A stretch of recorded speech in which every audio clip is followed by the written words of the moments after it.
जय हिंद, जय भारत। देखिए अब दोस्तों, साथी लोग, अब ध्यान से सुनिए। अभी हम आपको बता रहे जा रहे हैं जो अभी बहुत ही मशहूर जो अभी कांड हुआ है, मर्डर हुआ है। किसका? सिद्धू मूसावाला। तो ये जो सिद्धू मूसावाला है, सिद्धू मूसावाला एक पंजाबी सिंगर है ना, रैपर है, मशहूर, सब बहुत लोकप्रिय पंजाबी ये सिंगर है, रैपर है ना। तो इसका भी मर्डर हो गया है, कहाँ? पंजाब में। तो इसके बारे में आपको जानकारी दे रहे हैं, इसके बारे में बातचीत करने जा रहे हैं। इसका बायोग्राफी क्या है और किस लिए इसका हत्या हुआ, मर्डर हुआ, इसके पीछे किन लोग का हाथ है और ये किस टाइप का लड़का था, आदमी था, ये सब हम आपको बातचीत करने जा रहे हैं। तो ये सिद्धू मूसावाला है, तो ये तो पंजाबी सिंगर था और काफ़ी मशहूर हो गया। 2017 में इसका पहला पहला एल्बम आया, कहाँ आया? सो हाई। तो उसी से काफ़ी मशहूर हो गया। धीरे धीरे 5 साल में ही पंजाब का सबसे बड़ा सिंगर हो गया। तो पंजाब में एक सिंगर कल्चर है, वहाँ पर ढेर को पंजाबी गाना बनता है और काफ़ी मशहूर होता है। तो विदेश में भी हो जाता है, बॉलीवुड में, फेसबुक पर, यूट्यूब पर, हर जगह ये काफ़ी मशहूर था ये सिंगर। तो इसका मर्डर अभी जो हत्या हुआ है, तो ये जो सिद्धू मूसावाला है, ये गाना कैसा गाता था? ये पंजाबी गाना गाता था, रैपर था, पॉप सिंगर था। तो ऐसा ऐसा गाना गाता था ना, उस गाना से ऐसा लगता है कि ये है ना सो गन कल्चर को काफ़ी बढ़ावा देता था। यानी कि उसके गाने में बंदूक का, गन का, हथियारों को, ये सब का है ना, उसके गाने बोल में धड़ल्ले से इस्तेमाल होता था, जिससे ये है ना साबित होता था ये बंदूक लेके है ना सब, कितना भी एल्बम में ये अपना बंदूक लेके अपना है ना सो ये गाना गाया हुआ है। तो इससे साबित ये होता था कि ये ना काफ़ी है ना गन कल्चर को, अपने गाने से गन कल्चर को बढ़ावा दे रहा है, हथियार को। तो है ना, इसके गाने से ऐसा प्रतीत होता था। अभी सबसे अंतिम जो गाना इसका आया है, एल्बम जो रिलीज किया है 15 मई को, तो है ना क्या, द लास्ट राइड। तो ये मात्र अभी है ना सो 15 मई को, तो है ना जो हुआ है, तो उसमें जो लास्ट राइड इसका जो अंतिम है ना एल्बम आया था, तो उसमें भी है ना ये है ना सो मरने मारने का ही बात किया था कि है ना सो जनाजा निकलेगा, जवान मौत होगा, इसी टाइप का कुछ था। जो ये है ना, इससे प्रतीत होता है कि मार काट है ना, मर्डर, इस सब का है ना इसमें पूरा जिक्र किया गया था। जवान आदमी का कैसे मौत हो जाता है, जनाजा निकलेगा, ये सब हुआ। ऐसे पहले भी है ना सो एक है ना, एक एल्बम इसका आया था 295। तो 295, तो उसके बाद उसमें भी ये है ना विवादों में रहा था कि 295 का है। तो असल में जो 295 का जो एल्बम जो गाना आया था, तो ये 295 है ना धारा है, एक है ना आर्म्स एक्ट के तहत आता है ये 295। ये है ना सो धारा होता है, ये है ना आर्म्स एक्ट के तरह, जो आर्म्स एक्ट होता है ना उसी के तहत ये आता है। आईपीसी की धारा है, और इसमें ना संजय दत्त का इसी के धारा आर्म्स एक्ट के तहत है ना इसी में गिरफ्तारी हुआ था। तो ये है ना सो है ना है ना उसी धारा का जिक्र किया है आर्म्स एक्ट के बारे में। तो ये है ना मतलब ये बंदूक कल्चर, ये सब के बारे में ही ज़्यादा इसका गाना वाना होता था, है ना सो। तो है ना आप समझ सकते हैं कि पॉपुलर तो था, काफ़ी मशहूर हो गया था। लेकिन आपका बताते हैं कि किस टाइप का गाना ये सब है ना सो था, किस टाइप, इससे प्रतीत होता है कि किस टाइप का ये लड़का था, है ना। इसके खाली बंदूक, मार धार, मार काट, है ना, ये है ना सो। तो यही यही सब था। तो इसका ये जो है ना सो सिद्धू मूसावाला है, इसका जन्म है ना क्या 1993 में हुआ था। बायोग्राफी यही है कि 1993 में पंजाब के मनसा जिले में मूसावाला गांव में हुआ था। तो मूसावाला गांव में हुआ इसका जन्म। तो ये अपना नाम सिद्धू के पीछे ना मूसावाला लगाया हुआ है। तो इसका वह पंजाब 1993 में 28 साल उम्र का है। ये 28 साल उम्र अभी था, जब मरने के दिन तक ये 28 साल उम्र का ये लड़का था। और है सिंगर जो बोलिए, और है ना ये है ना पढ़ा लिखा कितना है सो इसके बारे में बताते हैं। तो ये है ना सो इलेक्ट्रिक इंजीनियर किया हुआ, कहाँ? पंजाब से ही, पंजाब यूनिवर्सिटी से ये इलेक्ट्रिकल इंजीनियर है। और उसके बाद फिर कनाडा में चला गया, कनाडा में ही पहला अपना एल्बम रिलीज किया, है ना, 2017 में। और काफ़ी हाई पॉपुलर हुआ, सो हाई करके ऐसे था। तो वहीं से ये पॉपुलर पॉपुलर हुआ। फिर है ना ये इतना इसका वीडियो है ना सो पंजाबी जितना भी सिंगर सब है उसमें काफ़ी इसका नाम हो गया। और यही नहीं, सिर्फ पंजाब में ही नाम नहीं हुआ, ये पूरा बॉलीवुड में भी फेमस हो गया। पंजाबी सिंगर के तौर पे पूरे बॉलीवुड में भी ये काफ़ी फेमस हो गया। और है ना सो फिर आगे चल के इसका यूट्यूब पर भी काफ़ी ना व्यूज़ आता था, काफ़ी लाइक इसको था, फॉलोअर था, सब्सक्रिप्शन, इस सब में यूट्यूब पर भी काफ़ी पॉपुलर है ना सिंगर में इसका आ गया, बहुत फेमस था। तो है ना इस सब के पीछे जो हत्या हो गया है, मात्र है ना 2017 में पहला एल्बम इसका आया, फिर है ना 2022 में इसका मर्डर हो गया। तो इसके पीछे का कहानी है कि काहे इसका हुआ है। तो देखिए ये तो है ना पंजाब में है ना सो है ना सो आप देखते हैं गैंग कल्चर है, एक तरह से गैंगस्टर है, गैंगस्टर सब है। तो ये जो जितना भी गैंगस्टर सब है ना, वो सब क्या करता है कि गैंगस्टर का क्या काम होता है, वो है ना बिजनेसमैन से अच्छा पंजाब में सिंगर सब बहुत है, अब बहुत फेमस सिंगर हो जाता है, उन लोग के पास पैसा खूब होता है, यानी कि जो भी सिंगर फेमस हो गया उस सबके पास पैसा आ जाता है। तो गैंगस्टर सब क्या करता है कि उस सिंगर सबसे प्रोटेक्शन मनी मांगता है, यानी कि उस ये गैंगस्टर सबका क्या है, हत्या करता है, किडनैपिंग करता है, प्रोटेक्शन मनी मांगेगा, है ना। तो यही सब काम होता है, ये सबका नेता नेता राजनीति में साठगांठ होता है, उसी के तहत जेली से प्रोटेक्शन मनी मांग लेगा। तो ये सब जितना भी गैंग ये सब है, गैंगस्टर सब है, ये सब क्या है, जेली में बैठ के है ना सो जितना मशहूर फेमस सिंगर हुआ या बिजनेसमैन हुआ या जो भी हुआ, सबसे ना प्रोटेक्शन मनी मांगता था। तो उसी में है ना एक है ना सो उत्तर भारत का सबसे बड़ा गैंगस्टर है ना, काफ़ी नामी चर्चित गैंगस्टर है लॉरेंस बिश्नोई। तो ये जो तिहाड़ जेल में अभी बंद है, तो देखिए वो लॉरेंस बिश्नोई है, इसका है ना सब बताइए बहुत बड़ा गैंगस्टर है, उत्तर भारत का, पंजाबी है, पंजाब में ही इसका जन्म हुआ, और ये ना अभी तिहाड़ जेल में बंद है। तो ये उत्तर भारत का सबसे बड़ा गैंगस्टर है, और उस पर ना सो लगभग 30 से ज़्यादा हत्या का, किडनैपिंग का, एक्सटॉर्शन मनी ये सब का, उगाही का, है ना सो बिजनेसमैन से किडनैपिंग ये सब के धंधा में पूरा लिप्त था, जेली से सारा ये चीज़ संचालित करता है। और इसका एक और है ना सो सहयोगी है, कौन है, गोल्डी बरार। तो ये लॉरेंस बिश्नोई गैंग का ही एक सदस्य है, गोल्डी बरार, वो कनाडा में रहता है, पहले पंजाब में था, पंजाब से ही है ना सो इसका गैंग चलता था, लेकिन अभी लॉरेंस बिश्नोई गैंग में शामिल हो गया, कनाडा भाग गया, कनाडा ही से ही पूरा गैंग को संचालित करता है। तो ये गोल्डी बरार है ना, कनाडा है, तो किसका किसका आदमी है, तो ये है ना सो लॉरेंस बिश्नोई गैंग का आदमी है, कनाडा में रहता है, वहीं से सारा गैंग ये सबका संचालित करता है, इसका पूरा है। अब ये है ना सो लॉरेंस बिश्नोई और है ना गोल्डी बरार, अब इसका है ना सो इसका क्या धंधा था कि अपना कनाडा से बैठ के या जेल से बैठ के इसका गैंगस्टर सब है ना, बिजनेसमैन, सिंगर, जितना पॉपुलर सिंगर ये सबसे एक्सटॉर्शन मनी सब उगाही कि नहीं तो तुमको मार देंगे, किडनैपिंग कर देंगे, और कितना हत्या भी सब किया हुआ है। तो इसका यही धंधा था।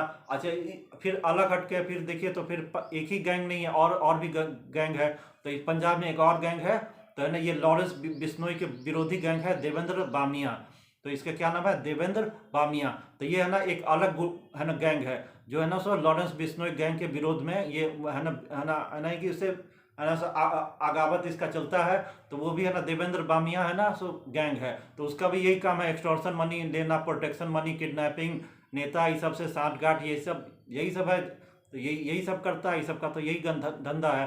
तो ये जो जब लॉरेंस बिश्नोई सब से है ना सो ये सिद्धू मूसेवाला से भी प्रोटेक्शन मनी ये सब मांगा, तो बोला कि नहीं, सो तुम मेरा जो बिगाड़ लोगे सो बिगाड़ लो, हम तुमको नहीं देंगे। और ये है ना सिद्धू मूसेवाला क्या हुआ कि बाद में जाके है ना सो ये देवेंद्र बामिया गैंग है, गैंगस्टर है, उसके साथ इसका साठगांठ हो गया, मेल जोल हो गया, और इसके एक तरह से उसके गैंग में है ना सो इनडायरेक्टली है ना उसके समर्थन में रहता था। तो ये देवेंद्र बामिया है जो गैंग है, गैंगस्टर है, उसके है ना साथ सहयोगी के रूप में ये हो गया सिद्धू मूसेवाला, जो काफ़ी पॉप सिंगर था ही, मशहूर सिंगर था, लेकिन ये है ना अपने एक तरह से देवेंद्र बामिया जो है ना गैंगस्टर है, किसके विरोध में, तो है ना सो ये लॉरेंस बिश्नोई गैंग के विरोध में इसका है। तो इसमें ये सिद्धू मूसेवाला उसमें जाके है ना सो देवेंद्र बामिया गैंग में शामिल हो गया। अब ये है ना सो अब है ना सो ये तो है ना विरोधी है दोनों, देवेंद्र बामिया और ये गोल्डी बरार और लॉरेंस बिश्नोई, दोनों में 36 का आंकड़ा है। अब कुछ दिन के बाद क्या हुआ, ऐसी घटना हुआ, कुछ है ना 1-2 साल पहले घटना हुआ कि है ना सो एक पंजाब में है ना सो ये लॉरेंस बिश्नोई जो गैंग है उसका एक सहयोगी है, खासम खास सहयोगी है, जो अकाली का नेता भी है। तो अकाली का दल का नेता था, और है ना ये है ना सो लॉरेंस बिश्नोई गैंग का है ना का सहयोगी काफ़ी खासम खास होता था। उसका मर्डर हो गया। अब उसका मर्डर हो गया, तो उसका मर्डर जब हुआ तो उसमें है ना सो जब है ना छानबीन हुआ, तो उसमें पता चला कि उसके मर्डर में है ना सो जो मर्डर किया है करवाया है, तो उसमें है ना सो ये सिद्धू मूसेवाला का जो मैनेजर है ना उसका हाथ है।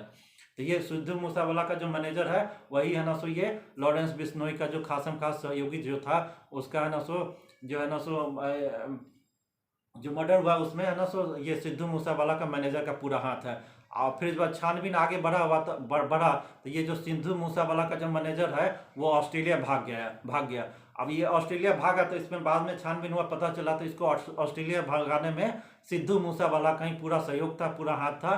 तो ये लॉरेंस बिश्नोई ये सोचा कि ये तो मेरा आदमी को मारा है, तो उसमें सिद्धू मूसेवाला का ही हाथ है, और उसका फिर मारा ही नहीं, उसको ऑस्ट्रेलिया भगा दिया, तो उसमें भी सारा इंतजाम ये सब पैसा उसा का ये सब का कौन, सिद्धू मूसेवाला ही किया है। तो ये इस तरह से यहाँ ना, ये लॉरेंस बिश्नोई का कितना अदावत चल गया किससे, तो है ना देवेंद्र बामिया से था ही, सिद्धू मूसावाला सभी है ना इसका अदावत हो गया। अब है ना ये उसका बदला लेने के लिए क्या किया कि है ना सो जब है ना सो जब है ना सो ये वो लॉरेंस बिश्नोई बोला कि है ना सो जब मेरे है ना खासम खास को मारा है तो इसको भी हम छोड़ेंगे नहीं, इसको भी हम मर्डर करेंगे। लेकिन है ना जब ये सब बात जब आगे बढ़ा तो उसी समय एक और एल्बम आ गया सिद्धू मूसावाला का, बामिया बोले।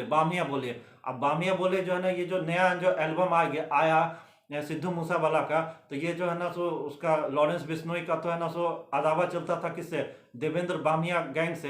तो वो सोच लिया कि है ना सो ये हमको है ना बेइज्जत करने के लिए या अपमानित करने के लिए या ना देवेंद्र बामिया को है ना सो पॉपुलर फेमस या इसको है ना सो उत्साहित करने के लिए ये है ना बामिया बोले है ना सो गाना गाया है। ये गाना भी काफी फेमस हुआ, चर्चित हुआ। तो ये है ना उसी के बाद इस गाना के बाद ये है ना सिद्धू मूसावाला लॉरेंस बिश्नोई गैंग के एकदम सीधे टारगेट में आ गया। एक तो है ना उसका सहयोगी को मारा, फिर से है ना बामिया बोले ये जो गाना गाया उससे उसका विरोधी जो है देवेंद्र बामिया उसका गुणगान किया। तो इस तरह से ये पूरा है ना सो ये निशाने पर आ गया कौन, है ना सो सिद्धू मूसावाला किसे, लॉरेंस बिश्नोई के निशाने पर पूरा आ गया। अब उसके बाद फिर आगे का ये घटना है कि है ना सो ये लॉरेंस बिश्नोई ये जो सिद्धू मूसावाला है तो इसको तो हो गया कि हमको जान का खतरा है, तो ये पंजाब सरकार से अपना है ना प्रोटेक्शन के लिए आवेदन दिया, जिसको पंजाब सरकार है ना सो इसको प्रोटेक्शन भी दिया। लगभग 6 कमांडो का इसको प्रोटेक्शन भी मिला हुआ था। अब फिर इसमें बीच में घटना हुआ कि विधानसभा का चुनाव लड़ा कांग्रेस पार्टी से। अब बुरी तरह हार गया कौन, तो सिद्धू मूसावाला विधानसभा का चुनाव कांग्रेस पार्टी से लड़ा, फिर बुरी तरह हार गया। अब हार गया, वहां पर नया सरकार बना, कांग्रेस पार्टी का सरकार नहीं रहा, नया सरकार बना किसका, तो नया सरकार बना है आम आदमी पार्टी का। अब नया सरकार बना है तो वो है ना जितना भी लोगों को नया सरकार जो बना है, जितना भी वीवीआईपी को है ना सो जो सुरक्षा मुहैया कराया है उसका समीक्षा किया नया सरकार। अब जब समीक्षा किया है तो लगभग है ना सो 42 आदमी का है ना सो समीक्षा किया है कि किसको सुरक्षा दी है। तो उसमें से 42 आदमी को है ना सो क्या किया पंजाब सरकार है ना प्रोटेक्शन है ना जो सुरक्षा दिया था हटा लिया, या तो हटा लिया नहीं तो उसका सुरक्षा कम कर दिया। तो ये है ना पंजाब सरकार क्या किया, इसको 6 आदमी का जो कमांडो का कांग्रेस पार्टी जिसको सुरक्षा दिया था उसको हटा के 4 आदमी का कर दिया। अब 4 आदमी का इसको सुरक्षा था, पहले 6 आदमी कमांडो था, अब बाद में फिर पंजाब सरकार जब ये है ना इसका समीक्षा किया तो इसको 4 आदमी का ही कमांडो मिला, यानी कि इसका सुरक्षा है ना कम कर दिया। लेकिन फिर उसके बाद है ना तो 28 मई को एक और घटना घटी कि है ना सो इसको पंजाब सरकार का एक ये फंक्शन था। तो है ना सो पंजाब सरकार का जो फंक्शन था तो उसमें ये 2 और सुरक्षा कर्मी है ना सो मूसावाला का 2 और सुरक्षा कर्मी मंगवा लिया। तो इसके पास है ना मूसावाला के पास मात्र 2 कमांडो बचा। अब यही सब घटना चक्र के बाद है ना 29 मई को 4:30 बजे है ना सो ये अपने है ना सो पहले तो मूसावाला जब भी निकलता था तो बॉडीगार्ड के साथ और है ना सो ये बुलेट प्रूफ गाड़ी में, लेकिन उस दिन है ना बुलेट प्रूफ गाड़ी में नहीं निकला, शाम में 4:30 बजे किसी सहयोगी या अपने आदमी के साथ मिलने जा रहा था, तो अपने पड़ोसी के साथ अपने कजन के साथ निकला। और है ना सो ये उस समय निकला तो है ना सो ये बुलेट प्रूफ गाड़ी में नहीं निकला, थार गाड़ी में निकला। और ना सो ये 2 कमांडो उसमें था, तो पहले तो 6 था कमांडो, तो है ना 2 तो पंजाब सरकार ले लिया और 2 को है ना पंजाब सरकार अपने बाद में कोई फंक्शन था उसके लिए बुला लिया, इसके पास 2 कमांडो बचा। लेकिन ये जो है ना सिद्धू मूसावाला उस कमांडो को भी उस दिन गाड़ी में नहीं बैठाया, बिना बुलेट प्रूफ गाड़ी के 4:30 बजे निकल गया किसी अपने सहयोगी से मिलने के लिए अपने कजन और नेबर के साथ। यही फिर आगे चल के कुछ देर के बाद उसको है ना सो हथियारों से उसके थार गाड़ी को रोक के है ना सो है ना बेलोर जीप से उतर के है ना सो इसको है ना सो स्वचालित मशीन गन से या ये जो भी हथियारों इससे इसको 30 गोली मारा गया है, 30 गोली मारा गया है, बुरी तरह इसको मार के इसका हत्या किया गया है। तो इसके पीछे है ना सो हत्या जब हो गया पूरा तो है ना सो इसमें सामने आया है कि अब है ना सो इसमें है ना फेसबुक पर है ना सोशल मीडिया पर है ना सो ये है ना सो लॉरेंस बिश्नोई और गोल्डी बरार जो है ना सो कर्नाटक में बैठा हुआ गैंगस्टर है, ये है ना हत्या का जिम्मेदारी लिया है। तो समझिए कि जो तिहाड़ जेल में बंद जो है लॉरेंस बिश्नोई और है ना सो ये गोल्डी बरार इस हत्या का जिम्मेवारी लिया, बोला है कि जो मेरे सहयोगी को जो मारा था उसके हत्या का बदला हम मार के इसका ले लिए। तो देखिए पंजाब में पूरा गैंगवार है, पूरा गैंगवार में ये पूरा मर्डर हुआ है। और है ना सो ये सिद्धू मूसावाला है ना सो ये लॉरेंस बिश्नोई के विरोधी गैंग में शामिल था और इसी के कारण इसका ये गैंगवार में पूरा मर्डर हुआ है। पूरा कनाडा से ये सब पूरा संचालित हो रहा है, वहीं से ये मर्डर हुआ। तो इसका पूरा यही है।